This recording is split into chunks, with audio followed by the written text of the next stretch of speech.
એસઓજીએ દરિયામાં તરતું સોનું તરીકે ઓળખાતું અતિ દુર્લભ અને કિંમતી એમ્બરગ્રીસ કે જેને સ્પર્મ વેલ માછલીની ઉલટી પણ કહેવામાં આવે છે તેવું 5.720 કિલોગ્રામ ઝડપી પાડ્યો છે, જેની કિંમત આંતરરાષ્ટ્રીય બજારમાં 5,72,00,000 રૂપિયા થાય છે. અને એક વ્યક્તિ જે છે એને પણ પકડેલ છે.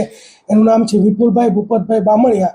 પોતે બડબડિયા ગામ ભાવનગરનો છે અને તે ભાવનગરના દરિયા કિનારેથી એને આ જે છે એ એમ્બરગ્રીસ છે મળી આવેલું અને પોતે અહીંયા જે છે ગ્રાહકની શોધમાં આવેલો. તે દરમિયાનમાં એક બાતમીદાર દ્વારા બાતમી મળતા એસઓજી આ કાર્યવાહી કરેલ છે. આ જે એમ્બરગ્રીસ છે એ સ્પર્મ વેલ, એક જે દુર્લભ વેલ માછલી છે અને એ જે દુર્લભ વેલ માછલી છે એને ભારતીય સરકારે જે આ જે માછલીની ઉલટી જે એમ્બરગ્રીસ છે એને બેન કરેલી છે.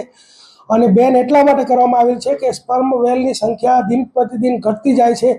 તો ઘણી વખત લોકો ઊંચા કિંમતના કારણે આવી વેલ માછલીનો શિકાર કરતા હોય છે અને પછી આ જે છે એમ્બરગ્રીસ મેળવતા હોય છે. એટલે એને દુર્લભ હોવાને કારણે, એને બેન કરેલી હોવાના કારણે જે છે એને ઝડપી પાડેલ છે.